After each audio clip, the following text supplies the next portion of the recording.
آج کا بندہ نہیں سوچ سکتا۔ چلیے جناب اب چلتے ہیں آج کے ولاگ کی اگلی خبر پہ، اور یہ بڑی دکھ بھری خبر ہے اور مجھے ایسی ہی امید تھی سندھ گورنمنٹ سے۔ تو آپ لوگوں کو پتہ ہی ہے کہ کراچی کے اندر جو پچھلے دنوں حادثہ پیش آیا، سانحہ گل پلازا، جو پورا پلازا جل گیا، اور جس طرح سے لوگوں کے وہاں پہ کاروبار ختم ہو گئے، اور اس کے بعد وہاں کی جو گورنمنٹ ہے سو کالڈ، انہوں نے آ کے اناؤنس کیا تھا کہ ہم ہر دکاندار کو 5-5 لاکھ روپے دیں گے۔ تو اب سانحہ گل پلازا کے جو متاثرہ دکاندار ہیں، انہوں نے 1 ماہ گزر جانے کے بعد بھی 5 لاکھ کی جو امداد ہے وہ نہ ملنے پر دوبارہ احتجاج کا فیصلہ کیا ہے۔ یہ لوگ آتے ہیں، بس اناؤنسمنٹ کرتے ہیں اور پھر غائب ہو جاتے ہیں، اور وہ بیچارے لوگ جو ہیں، وہ جو دکاندار ہیں، وہ بیچارے فوری مدد کے طور پہ جو اناؤنسمنٹ کی گئی تھی کہ 5-5 لاکھ ان کو دیے جائیں گے، وہ بیچارے اسی طرح سے انتظار میں بیٹھے ہیں۔ یقین کریں سندھ کی گورنمنٹ تو اللہ معاف کرے اتنی ڈھیٹ ہے نا کہ ان کو تو فرق بھی نہیں پڑتا، آپ ان کے گالیاں بھی نکال دو ان کو فرق نہیں پڑتا۔ اور متاثرین جو ہیں ان کا کہنا یہ ہے کہ ابتدائی طور پر انہیں امداد کی یقین دہانی کرائی گئی تھی اور 5 لاکھ روپے فوری امداد دینے کا ذکر کیا گیا تھا، لیکن اس کے باوجود اب تک ان کی کوئی مدد نہیں ہوئی، کوئی رقم ان کو موصول نہیں ہوئی۔ اور بہت سارے دکاندار جو ہیں وہ کہہ رہے ہیں کہ بیچارے وہاں پہ ایسے بھی لوگ تھے جو فرنیچر کا کاروبار کرتے تھے، اور اب وہ بیچارے روزانہ آتے ہیں اور جلے ہوئے گل پلازا کے سامنے بیٹھ کے چلے جاتے ہیں، اور اسی طرح انہوں نے کہا کہ جناب کوئی ان کو پوچھنے والا نہیں ہے، اور اب وہ دوبارہ سے کوشش کر رہے ہیں کہ وہ احتجاج کریں۔ آپ کو لگتا ہے کہ جنہوں نے پہلے پورا پلازا جل جانے کے بعد بھی وہاں پہ ابتدائی طبی امداد نہیں دی تھی، کتنی دیر تک تو وہاں پہ انہوں نے کہا تھا 1122 کی گاڑیاں نہیں پہنچ سکی تھیں، اور پھر لوگوں کی دکانیں جل کے خاک ہو گئی تھیں، اور پھر جو ہے وہ اس چیز سے بچنے کے لیے 5-5 لاکھ روپے اناؤنس کر کے اور کس طرح سے بھاگ گئے۔ یقین کرو وہ جس طرح کی بچپن میں ہم فلمیں دیکھا کرتے ہیں نا انڈیا کی فلموں کے اندر وہ جس طرح کے سیاستدان دکھایا کرتے تھے نا، مہا ڈھیٹ قسم کے، اور مطلب یہ سچویشن ہے۔ ایک بات ہے، آپ لوگ میری بات سے اتفاق کریں گے کہ اگر یہ حادثہ خدا نخواستہ اللہ نہ کرے ملک کے کسی حصے میں ایسا ہو، لیکن اگر یہ پنجاب میں ہوا ہوتا اور یہاں پہ اناؤنسمنٹ کی گئی ہوتی، تو میں دیکھتی کہ کیسے اگلے دن ان کو وہ پیسہ نہ ملتا۔ ایسا ہو نہیں سکتا تھا۔ چلیے جناب آپ سب لوگ جانتے ہیں رمضان کا مہینہ ہے، سب لوگ روزے رکھ رہے ہیں۔ خان صاحب کی بھی آپ کو تھوڑی سی خیر خبر دے دوں، خان صاحب کے خلاف جو فارن فنڈنگ کا کیس چل رہا تھا اس میں بھی ایک بڑی پیش رفت ہوئی ہے، اور عدالت کا اس سلسلے میں ایک بڑا حکم نامہ جو ہے وہ جاری ہوا ہے۔ وہ کیا ہے وہ بھی ذرا سن لیجئے۔ پی ٹی آئی کے جناب سی ایف او ہیں جی سراج احمد، اور نجی بینک کے ملازم ہیں جی فیصل قاضی، وہ اب اس کیس کے اندر جو ہے تفتیش میں شامل ہو گئے ہیں۔ کیسے اور کیوں آپ کے سامنے ڈیٹیل رکھتی ہوں۔ عمران خان کے خلاف فارن فنڈنگ کیس میں اہم پیش رفت یہ ہوئی ہے کہ جس کے اندر عدالت نے ملزمان کے خلاف 5 مارچ تک مکمل چالان جو ہے وہ جمع کرانے کا حکم دیا ہے۔ بینکنگ کورٹ آف اسلام آباد جو ہے اس میں بانی P T I Imran Khan اور دیگر کے خلاف فارن فنڈنگ کیس کی جو ہے وہ سماعت ہوئی، جس میں پاکستان تحریک انصاف کے سی ایف او ہیں جی سراج احمد اور نجی بینک کے ملازم ہیں جی فیصل قاضی، وہ تفتیش کے اندر شامل ہوئے ہیں، اور عدالت کے جو جج ہیں عبدالغفور کاکڑ، ان کے روبرو کیس کی سماعت میں ایف آئی اے کی جانب سے بتایا گیا ہے کہ 2 نئے ملزمان کے بعد چالان دوبارہ بنانے کا فیصلہ کیا گیا ہے، اور اس موقع پر فارن فنڈنگ کیس میں اسپیشل پروسیکیوٹر جو ہیں واسق ملک وہ بھی شامل ہو گئے ہیں، اور انہوں نے عدالت کو بتایا کہ پہلے کیس کا جو جزوی چالان ہے وہ جمع ہو چکا ہے، اور اب 2 نئے ملزمان بھی اس تفتیش کے اندر شامل ہو چکے ہیں۔ یعنی کہ اب جو جج عبدالغفور ہیں انہوں نے استفسار کیا کہ آپ کو دوبارہ چالان مکمل کرانے کے لیے اب اور کتنی مہلت چاہیے، جس پہ اسپیشل پروسیکیوٹر نے کہا کہ عدالت 10 سے 15 دن کا وقت دے، ہم چالان مکمل جمع کروا دیں گے۔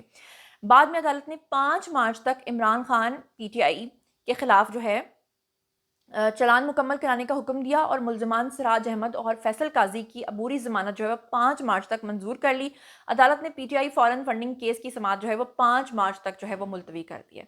تو یہ ہیں جی عمران خان کے کیسز کی صورتحال، اور وہ لوگ جو سمجھ رہے ہیں کہ عمران خان کو چھوڑنے والے ہیں، عمران خان کے ترلے مارنے والے ہیں، عمران خان کے آگے ہاتھ جوڑ کے انہیں کہیں گے کہ خان صاحب تسی چھوٹ جاؤ، تو خان صاحب کہہ رہے ہیں جی میں تو نہیں نکلنا، کیونکہ خان صاحب انتظار کر رہے ہیں کہ جی پی ٹی آئی کے فالوورز آئیں گے اور اڈیالہ پہ حملہ کر کے خان صاحب کو لے جائیں گے۔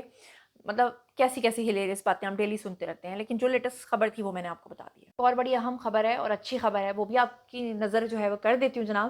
خبر یہ ہے کہ 14 سال کے بعد کرنٹ اکاؤنٹ جو ہے ہمارا سرپلس ہو گیا، یعنی کہ آئی ایم ایف جو ہے اس نے پاکستانی معیشت کے بہتر ہونے کا خود ہی اعتراف کر لیا ہے۔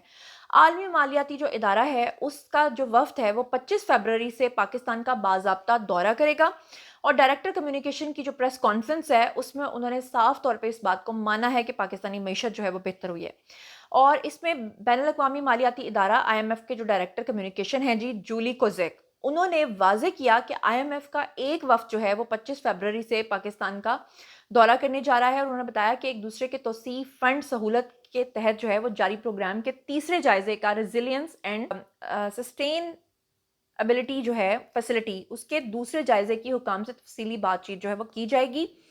اور انہوں نے صاف طور پہ کہا کہ 2025 کے دوران پاکستان کی مالی کارکردگی مستحکم ہوئی ہے اور مجموعی قومی پیداوار کے 1.3% کے برابر بنیادی جو مالیاتی سرپلس ہے وہ حاصل کیا گیا ہے، جو طے شدہ اہداف سے بالکل ہم آہنگ تھا. اور ان کا کہنا یہ ہے کہ اس پیش رفت کی جو معاشی اصلاحات ہے اس کے تسلسل کا یہ نتیجہ ہے، اور اس کی وجہ سے مہنگائی کی شرح کو قابو رکھنے میں بھی پیش رفت ہوئی ہے. جبکہ مالی سال 2025 میں پاکستان نے 14 برس بعد پہلی مرتبہ، یعنی یہ پچھلے 14 سال میں پہلی بار ایسا ہوا کہ پاکستان نے کرنٹ اکاؤنٹ سرپلس ریکارڈ کیا ہے، جسے معاشی توازن کی جانب اہم قدم قرار دیا جا رہا ہے.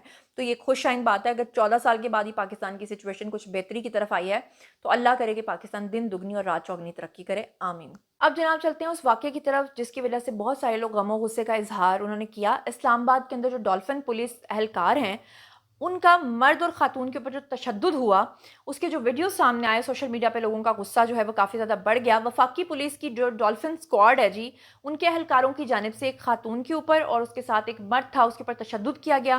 ویڈیو کی فوٹیجز جو ہیں جب وہ آئیں سامنے تو لوگوں کو کافی غصہ آیا، اور پتہ یہ چلا تفصیلات میں کہ یہ جو واقعہ ہے یہ تھانہ مارگلہ کی حدود میں F8 کے اندر پیش آیا، جہاں پہ ڈولفن جو اہلکار ہیں انہوں نے اس مرد اور عورت کے اوپر جو ہے وہ تشدد کیا. ڈولفن اہلکاروں نے شہری اور اس کی بیوی کو F8 میں ان کے گھر کے باہر روکا، اور پھر اس کے بعد اہلکاروں کی جانب سے شناختی کارڈ چیک کرنے کے اوپر تلخ کلامی ہوئی، اور پھر انہوں نے آپس میں ہاتھا پائی شروع کر دی. آئی جی اسلام آباد نے سوشل میڈیا پر وائرل ہونے والا یہ جو کلپ تھا اس کا نوٹس لیا، اور اس کے بعد اس خاتون اور اس آدمی کو جناب جن اہلکاروں نے مارا تھا، بدتمیزی کی تھی، ان کو معطل کر دیا. آئی جی کی ہدایات کے اوپر SSP آپریشنز نے واقعے کی انکوائری شروع کر دی، جبکہ پولیس نے دعویٰ کیا کہ دونوں فریقین کے درمیان اب جی صلح بھی ہو چکی ہے. تو یہ حرکتیں کرتے پھرتے ہیں، مطلب باقیوں کا بھی نام بدنام کرتے ہیں. ورنہ آپ سوچیں ڈولفن اسکواڈ جو ہے وہ اچھا کام کر رہا ہے، لیکن پھر اس طرح کی حرکتوں کی وجہ سے ان کی سبکی جو ہے وہ ہوتی ہے ہر جگہ پہ، اور پھر جن لوگوں نے تنقید کرنی ہوتی ہے ان کو ویسے ہی موقع مل جاتا ہے. ایک اور بڑی دل دہلا دینے والی خبر سامنے آئی ہے، اور اس سے پہلے اس طرح کی خبر مجھے یاد پڑتا ہے کہ آج سے کوئی 1.5 سال پہلے میں نے آپ کو ملتان سے بھی بتائی تھی. اچھا، ہمارے ملک کے اندر اس طرح کی نیگلیجنس بھی ہو سکتی ہے، میں کبھی سوچ بھی نہیں سکتی. یہ ولیکا ہاسپٹل ہے جی، وہاں پہ تقریباً کوئی کئی 100 افراد ہیں جن کے بارے میں جن بیچاروں کو یہ پتہ ہی نہیں تھا، وہ ہاسپٹل جاتے رہے اپنے کسی اور علاج کے سلسلے میں، اور جب ان کے بلڈ ٹیسٹ ہوئے تو پتہ چلا کہ ان سب کے سب کو جناب ایڈز ہو گیا. اور آپ کو پتہ ہی ہے کہ ایڈز جو ہے وہ آج کی دنیا میں بالکل لا علاج مرض ہے، اللہ معاف کرے. اور اس کے بارے میں جناب ان کو تب پتہ چلا کہ ان بیچاروں کو ایڈز کیسے ہو گیا، جب ان کو یہ پتہ چلا کہ ان کو غلط سرنجز لگا کے، جھوٹی قسم کی سرنجز لگا کے، اور اس طرح سے ان کو یہ انفیکشن جو ہے پاس کیا گیا. اس کے بارے میں مصطفیٰ کمال جو ہیں وہ شکر ہے کہ انہوں نے تھوڑا سا ہمت کی اور انہوں نے اس بارے میں بات کی، اور کیا وہ کہہ رہے ہیں ذرا خود سن لیجیے. اور آپ سے بھی ریکویسٹ ہے کہ جب کسی ہاسپٹل میں یا کسی کلینک میں آپ انجیکشن لگوانے کے لیے جاتے ہیں، تھوڑے سے پیسے خرچ کر کے اپنی سرنجز خود ساتھ لے کے جایا کریں. اگر آپ کے سامنے کوئی سرنج بھر رہے ہیں تو خود ان کو دیں جی، یہ لیں سرنجز. اللہ معاف کرے کہ خون سے تو ویسے کتنے بلڈ سے کتنی بیماریاں جو ہیں وہ ایک دوسرے کے اندر منتقل ہوتی ہیں. سنیے کیا کہہ رہے ہیں مصطفیٰ کمال. ہاسپٹل ہے ولیکا ہاسپٹل، جہاں پر غلط سرنجز کی وجہ سے اس پوری ویسینٹی میں جو ہے وہ وہاں پہ یہ چیز ہوئی. Definitely provincial government, district government, سارے وہ ہاسپٹل جو ہے وہ پروونشل گورنمنٹ کے انڈر میں کام کر رہا ہے. لیکن میں نے اپنا ڈی جی ہیلتھ اس علاقے میں بھیجا. وہ جو لوگ جو کہ اس سے افیکٹ ہو چکے تھے ان کو ٹریس کیا سارا. وہ خدا نخواستہ ان کو اگر پتہ نہیں ہے اور وہ اگر اسپریڈ کر رہے ہیں تو یہ 84 نہیں، پھر پتہ نہیں کتنے 100 ہو جائیں گے. ان کو چیک کیا گیا، ان کا ٹیسٹ کیا گیا، اور یہ جب جا کر یہ 84 کی فگر نکلی، ورنہ ان کو پتہ نہیں تھا بیچاروں کو. اب ہم ان کو ڈیفینیٹلی دوائیں دے رہے ہیں ان کو. اب وہ جو چیزیں پہلے ہو رہی تھی وہاں پر اب نہیں ہونی، لیکن انفارچونیٹلی یہ والا واقعہ وہاں پر ہوا ہے. اچھا جی، اس سے پہلے کہ میں اگلی خبر پہ جاؤں، کل کے دن میں نے ولاگ نہیں شوٹ کیا تھا، اور کل کے دن جو ہے وہ پاکستان کے مختلف شہروں میں ارتھ کویک یعنی کہ زلزلہ آیا تھا.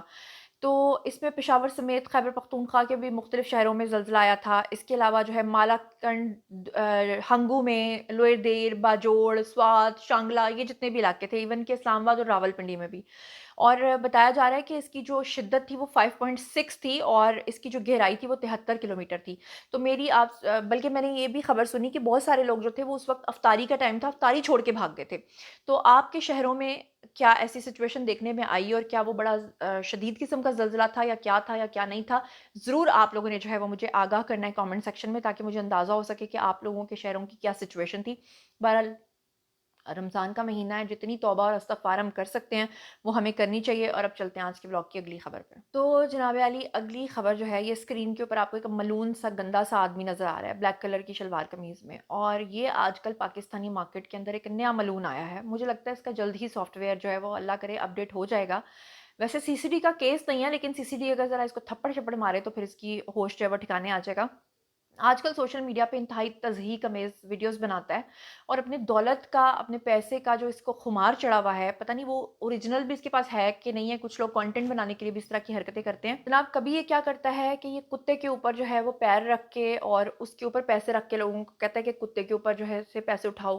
کبھی یہ اپنے پیر کتے کے اوپر رکھ کے تو لوگوں کو کہتا ہے کہ کپڑے سے میرے، یعنی کہ اپنی قمیض سے جو ہے وہ میرے جوتے صاف کرو.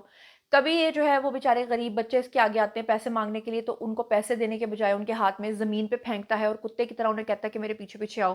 تو اس طرح کے جو لوگ ہیں نا وہ بیسکلی ہوتے ہیں ذہنی بیمار، اور ایسے ذہنی بیماروں کا علاج بھی اسی طرح ہونا چاہیے جس طرح وہ سوشل میڈیا پہ ویڈیوز ڈال رہے ہیں. سوشل میڈیا پر ان کی اچھی کٹائی کر کے، ان کو تھپڑ شپڑ مار کے اور وہاں سے ان سے معافی منگوا کے، اور اسی کتے کے اوپر جس سے یہ قمیض سے صاف کروا رہا ہے نا اس کے جوتے صاف اس سے کروانے چاہیے. تو پھر جا کے ایسے لوگوں کو نا اثر ہوتا ہے. میرے خیال سے لاتوں کے بھوت بھاتوں سے نہیں مانتے. یہ کوئی مادر پدر آزاد نہیں ہونا چاہیے کہ کچھ بھی آپ نے سوشل میڈیا پہ ڈال دیا، آپ کی اپنی کوئی ذمہ داری نہیں ہے. بہرحال یہ تھا آج کا ویڈیو. باری اچھی آپ لوگوں کی کامنٹ سیکشن میں بتائیے کہ آپ ان تمام چیزوں کے بارے میں کیا سوچتے سمجھتے ہیں. مزید خبریں، ولاگز، انٹرویوز اور سیاسی تجزیے جاننے کے لیے اور میرے ساتھ کنیکٹ رہنے کے لیے چینل کو سبسکرائب کر لیجیے گا. اپنا بہت بہت خیال رکھیے گا. اللہ نگہبان.